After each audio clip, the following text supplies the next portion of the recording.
जहरीली शराब पीने से उत्तर प्रदेश और उत्तराखंड में 40 अफराद हलाक हो गए हैं। उत्तर प्रदेश में जहरीली शराब से हाहाकार मच गया है। सहारनपुर में जहरीली शराब पीने से 16 अफराद हलाक हुए हैं, जबकि मुतादिद अफराद बीमार हैं। इस पूरे मामले पर उत्तर प्रदेश के वजीर आला सख्त हो गए हैं। उन्होंने इस मामले की जल्द तहकीकात और मुलजिमों के खिलाफ कार्रवाई करने का हुक्म दिया है। योगी आदित्यनाथ ने कहा कि डीजीपी तय करेंगे कि पुलिस महकमे में किसकी गलती है।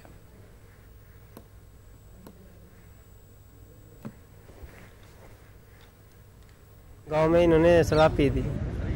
किन्होंने पी थी? एक नानू है, सोनी है। नन्नू ने कितने जने हैं? ये ऐसे होंगे कम से कम 15 जने। क्या हुआ फिर दारू पीने के बाद? दारू पीने के बाद वे एक्सपायर हो गए। कितने आदमी एक्सपायर हुए?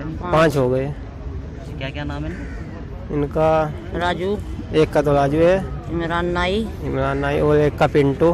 कमरपाल। दारू प्रोग्राम वहाँ पे कुछ नहीं जी, वहाँ प्रोग्राम दारू का काम जो कर रहा है वो कौन बेच रहा है? पिंटू ही बेच रहा था। दिल्ली के जोरबाग, करबला और राजधानी नर्सरी अराजी तनाज़ा मामले में आर्बिट्रेशन कोर्ट का आया बड़ा फैसला। कोर्ट ने राजधानी नर्सरी को 1 माह में जगह खाली करने का हुक्म दिया है।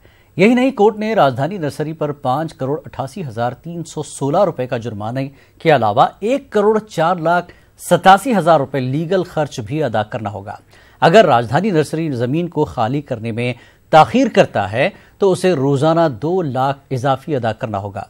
अंजुमन हैदरी ने कोर्ट के फैसले का खैर मकदम किया है।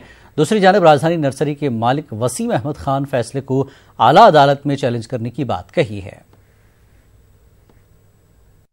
का इंतहा शुक्र है और मौला का भी इंतहा एहसान है कि बड़ी मेहनतों के बाद, तकरीबन 8 साल की मेहनतों के बाद हमें कामयाबी मिली है कि कोर्ट ने हमारे हक़ में फ़ैसला दिया है और 1 महीने का टाइम दिया है नर्सरी वाले को कि वो बहुत बड़ी ज़मीन पर कब्ज़ा किए और 15 साल तक कब्ज़ा किए, बिल्कुल नाजायज़ कब्ज़ा। देखिए, ये जो करबला जोरबाग है ये प्राइम मिनिस्टर रेजिडेंस से 1 किलोमीटर की दूरी पे जगह है और यहाँ पर कीमत इस ज़मीन की हज़ारों करोड़ रुपए में थी। इस वजह से बहुत बड़ी बड़ी ताकतें इसको हड़पने के लिए लगी हुई थी।